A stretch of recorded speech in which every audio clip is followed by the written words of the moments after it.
Kebetulan sudah bergabung bersama kami di Rakyat Bersuara, Wakil Menteri Dalam Negeri, Bung Bima Arya. Selamat malam, Bung Bima Arya. Bung Wamen.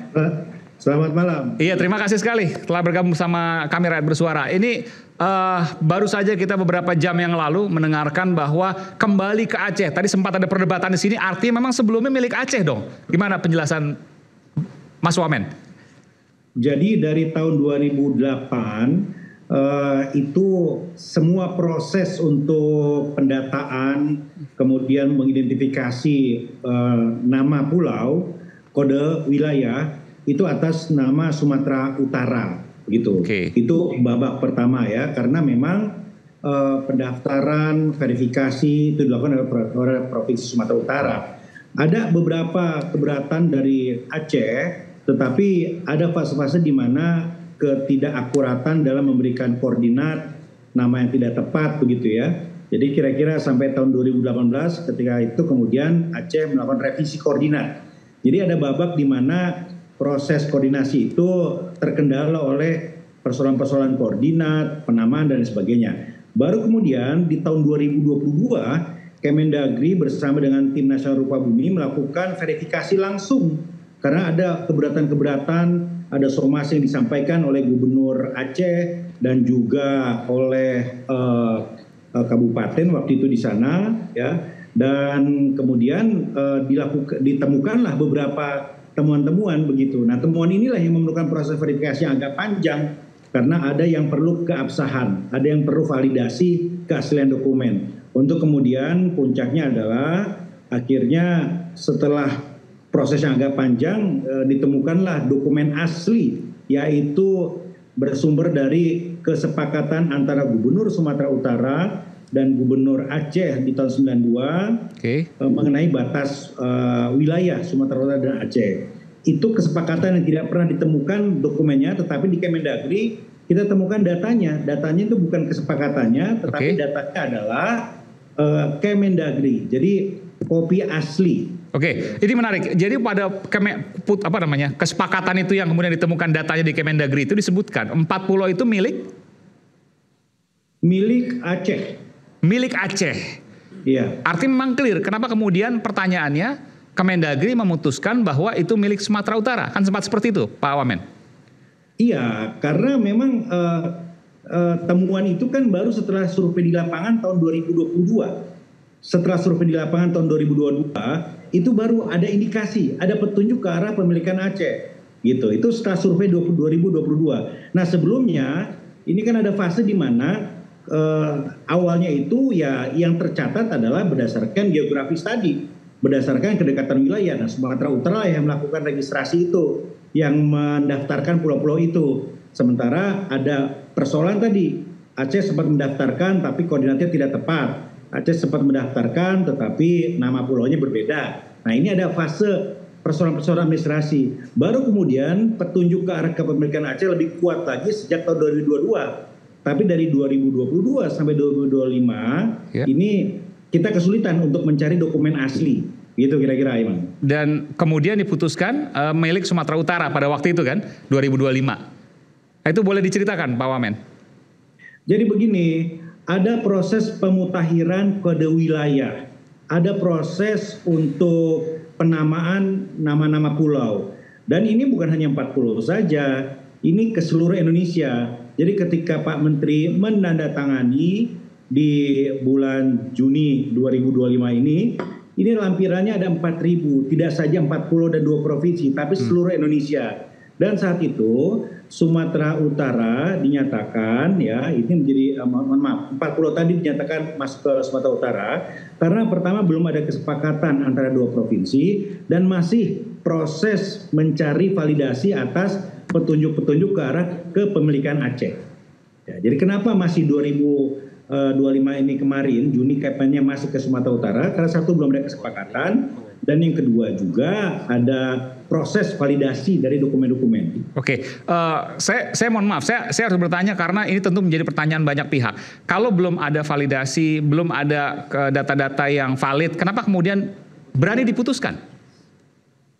Ya karena ini masih proses begitu, masih proses karena kalau kemudian kita langsung putuskan, itu satu itu perlu kesepakatan. Ya. Yang kedua, dokumennya ini kan fotokopi semua. Jadi perjanjian kesepakatan fotokopi.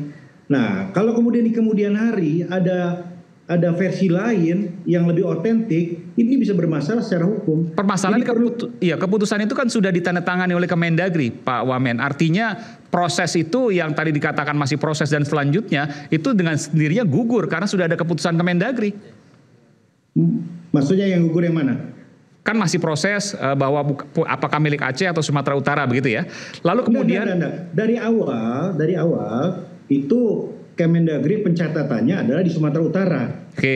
Ya, sekali dari awal, jadi tidak pernah pencatatan itu di Aceh, tidak pernah. Pencatatan Kemendagri kode wilayah penamaan pulau itu Sumatera Utara, begitu. Sampai muncul kemudian di tahun 2022 itu indikasi ke arah bukti-bukti kepemilikan Aceh. Betul. Itu poinnya. Betul. Ya. Tapi kemudian di 2025 ini yang jadi pertanyaan publik banyak ya. Ya. Bahwa sebelumnya Kemendagri memutuskan Sumatera Utara, namun di 2022 menemukan data baru, tapi di 2025 bulan Juni diputuskan itu punya Sumatera Utara. Tidakkah itu berisiko, Pak Wamen? Kan tadi saya jelaskan, belum ada perkembangan penemuan dokumen-dokumen yang lebih absah, belum ada. Jadi kalau kemudian dirubah, itu kan artinya berisiko. Berisiko karena bisa saja nanti ada dokumen versi lain yang lebih absah. Gitu kira-kira, ya. Dan itu diputuskan bukan hanya 4 pulau, tapi karena bukan hanya 4 pulau, dalam rangka menertibkan 4.000 halaman. Menertibkan administrasi wilayah Indonesia, begitu ya? Iya. Jadi saya kira harus diluruskan. Selama ini ada anggapan bahwa tiba-tiba saja Kemendagri memindahkan dan tiba-tiba saja hanya mengurusi 4 pulau 2 provinsi, tidak. Ini proses pemutahiran data seluruh Indonesia. Pak Mendagri itu menandatangani ada lampirannya 4.000 halaman lebih, begitu. Dan saat itu tentu disampaikan juga bahwa statusnya masih status quo karena masih proses validasi, gitu. Nah, proses validasi inilah yang kemudian dipercepat ketika memang menjadi perhatian nasional. Nah, memang tidak pernah ketemu di Aceh ini karena laporan dari teman-teman Aceh kesulitan mencari dokumen yang asli karena semuanya hilang setelah tsunami. Nah, tetapi ketika kita perintahkan, ketika Pak Menteri memerintahkan, coba kita cek di semua gudang Kemendagri. Nah, ada satu di Kelapa II. Nah, di situ ditemukan, dan itu bukan ditemukan perjanjiannya, tetapi Kepmennya. Jadi perjanjian yang ditindaklanjuti oleh Kepmen pada tahun 92. Itu baru ditemukan kemarin pagi. Baru temukan kemarin pagi, yang akhirnya hari ini kita mendengarkan bahwa ada keputusan dimiliki oleh Aceh, begitu ya? Iya. Ditemukan di Kelapa II. Kelapa II mana? Maksudnya di Depok atau apa? Iya di sana. Di Kelapa II, di tempat arsip Kemendagri. Tempat arsip Kemendagri, Pak Wamen, tadi ada tokoh masyarakat Aceh, Bung Sofyan Daud, ingin bertanya kepada Anda, apakah Anda bersedia, Pak Wamen? Ya, silakan. Silakan Bung Sofyan Daud. Ya, Assalamualaikum Pak Wamen. Waalaikumsalam warahmatullahi wabarakatuh. Apa kabar? Baik. Yang pertama terima kasih dulu lah kalau memang pulau itu sudah kembali ke Aceh lagi. Ya. Jadi ini pertanyaan gini.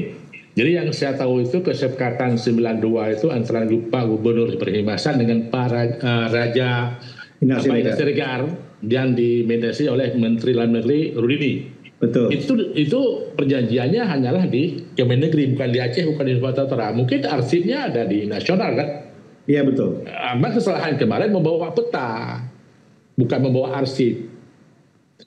Jadi ini yang jadi heboh kemarin. Jadi pemahaman ini kenapa kemarin sampai terjadi heboh sekali di Aceh, bahkan terutama di kabupaten tersebut, karena mereka merasa memiliki. Jadi kenapa kecewa? Mohon maaf, lo kecewa gini, merasa memiliki hilang. Kalau Sumatera Utara nggak ada kecewa karena nggak merasa memiliki, hilang yang sudah ada gitu. Ini dua proses yang berbeda. Tapi pertanyaan ini yang kenapa tiba-tiba perjalanan sampai akhir pertemuan ada tim Aceh dengan Mendagri, tim di semuanya di Bali. Jadi apa jelaskan masih bertolak belakang semuanya. Yang terkejut tiba-tiba di SK kan ini ke Sumatera Utara. Satu, yang kedua, bahkan Pak Menteri mengatakan ala pihak yang senang gugat PT UN. Ya, dengan hal yang berikut, Gubernur Sumatera Utara dan Pemprov Aceh minta, yuklah kerjasama. Ya, kerjasama di mana? Ini yang kecewaan, yang statusnya banyak yang nggak stabil. Itulah yang jadi permasalahan di Aceh yang dianggap. Bah kami ini kan jalan melihat, bahkan Gubernur Aceh kan dari kalangan juga dari kami, jadi menampung semua pemasukan-masukan. Bahkan nama pulau itu jelas. Aceh Singkil itu, karena Aceh itu masa lalu adalah di 7 kabupaten terbesar. Salah satu itu Aceh Selatan, Kabupaten Aceh Selatan sebelum pemekaran ke Singkil. Ini nama-nama itu kan menjadi di situ hanyalah orang tamu yang masuk banyak dari orang Sumatera Barat. Kan itu ada bahasa Jame. Nama-nama pulau itu dengan bahasa Jame juga, bahasa Aceh Selatan. Nama-nama pulau semua lengkap itu sebenarnya. Jadi nggak ada masalah. Bahkan 20 tahun yang lalu masih ada masyarakat yang mengundi sampai 22 kakak kalau nggak salah itu.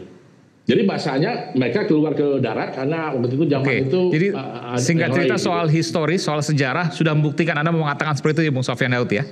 Baik, terima kasih. Oke, silakan. Yang penting kondisinya semua ini hari ini ya mungkin kita bersyukur lah. Ya.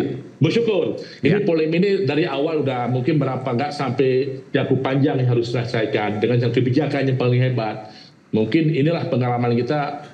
Ya Pak Presiden lah turun tangan sukses masalah ini. Ini bukan masalah main-main. Jadi makan Pulau 4 ini kalau kita lihat bicarakan ada minyak, ada gas, ada semua itu hal yang kedua. Tapi intinya mungkin di sifatnya orang Aceh ini kan etika, jarak kehormatan, dihargai. Mungkin itu terima kasih kepada pemerintah dulu, kepada pusat terhadap perilaku Aceh sudah baik sekali lah. Oke, baik. Dikembalikan ke Aceh. Baik. Silakan Pak Wamen terakhir. Ya, jadi kami sangat memahami suasana kebatinan saudara-saudara kita di Aceh. Begitu persoalan ini muncul ke permukaan, langsung Pak Menteri meminta kami melakukan evaluasi total gitu. Karena sebelumnya ini prosesnya administratif saja, jadi ada pemutakhiran ke seluruh Indonesia, begitu. Kemudian khusus untuk 4 pulau ini belum ada progres tentang dokumen yang absah, yang asli, maka status quo, gitu kira-kira. Nah, begitu kemudian muncul persoalan besar, nah kami merasa perlu untuk mengevaluasi kembali. Ketika dibuka, maka muncullah kemudian tonggak-tonggak monumental itu. Yang paling signifikan itu yaitu berita acara di tahun 2022, Bang Sofyan, gitu ya. Iya, nah, di situ muncullah data-data penemuan pembangunan fisik di pulau di beberapa pulau di sana. Iya. Kemudian ada juga dokumen agraria tahun 65 yang menjadi rujukan dari peta topografi TNI AD 1978. Bahkan ada kesepakatan tahun 88 antara Aceh dan Sumatera Utara. Dan terakhir yang paling kuat adalah kesepakatan 92 antara Pak Ibrahim Hasan dan juga Pak Raja Inap gitu. Nah, tetapi di situ kami menemukan rekomendasi. Jadi berita acara 2022 itu merekomendasikan agar tim melakukan proses pengecekan dokumen-dokumen asli begitu. Nah, di situ kami cek lagi, sudah sejauh mana dokumen asli tadi? Ternyata belum ada progres karena memang nggak ketemu. Nah, Pak Menteri kemudian meminta, tolong jangan hanya fokus kepada dokumen yang ada di Aceh, karena kami juga meminta kan Provinsi Aceh gitu. Karena kita khawatir setelah tsunami hilang semua. Coba cari di berkas-berkas di gudang-gudang Kemendagri, ternyata ketemu kemarin. Di begitu. Kelapa II. Boleh disebutkan Pak Wamen. Jadi di Kelapa II itu ditemukan dokumen yang intinya berisi apa? Keputusan Menteri Dalam Negeri untuk menetapkan batas-batas wilayah Sumatera Utara dan juga Aceh terkait 4 pulau tadi berdasarkan kesepakatan antara 2 gubernur. Jadi ada 2 ya, yang satu kesepakatan antara 2 gubernur, ini dokumennya nggak ketemu, aslinya hanya ada fotokopinya. Yang kita ketemukan kemarin adalah keputusan menteri sebagai tindak lanjut dari kesepakatan tadi. Begitu. Tahun berapa itu keputusan menteri tahun? Keputusan 92. Menteri tahun 92. 92 dan itu ditemukan di gudang Kemendagri di Kelapa II Depok Jawa Barat. Betul. Oke, baru tadi pagi. Ya, nah kemudian kita harus pastikan bahwa ini ditindaklanjuti dan sampai ke semua. Jadi pertama, 2 gubernur tadi, Pak Bobi dan Pak Mualim, itu melakukan kesepakatan ulang. Ini penting sekali. Kesepakatan ulang berdasarkan koordinat-koordinatnya. Itu satu. Yang kedua, Kemendagri melakukan proses revisi. Jadi sudah direvisi ini. Jadi nggak lagi Kemendagri yang lama, ini langsung masuk ke Aceh. Dan yang ketiga, Kemendagri juga meminta agar Badan Informasi Geospasial melakukan perbaikan terhadap gaseter ini. Karena Badan Informasi Geospasial inilah yang menyampaikan ke badan di bawah PBB. Ini kan masalah kedaulatan dan pencatatan begitu. Nah, ini tiga ini dilakukan agar masalah ini betul-betul tuntas dan jelas. Saya ingin tanya, apakah kemudian surat kesepakatan itu mungkin nanti akan ditunjukkan satu waktu kepada media, mungkin ada? Saya kira sudah beredar di sosial media. Oke. Kesepakatan itu sudah beredar kok. Saya sendiri menerima dari tokoh-tokoh Aceh langsung. Lama setelah itu terjadi. Ya. Artinya memang ada, tapi memang baru temukan tadi pagi. Itu ya. Pak Menteri sudah tunjukkan tadi aslinya yang ketemu itu tadi ya. Oke, baik. Baik Pak Wamen, jadi ini kabar baik setidaknya. Tapi ini kemudian juga sempat kemudian menjadi gaduh. Tapi yang jelas sekarang sudah diputuskan bahwa ini sesuai dengan apa yang ada di dokumen. Terima kasih Pak Wakil Menteri Dalam Negeri, Bung Bima Arya. Terima kasih juga Bung Sofyan Daud, tokoh masyarakat Aceh. Kita kembali saat lagi, tetaplah bersama kami di Rakyat Bersuara.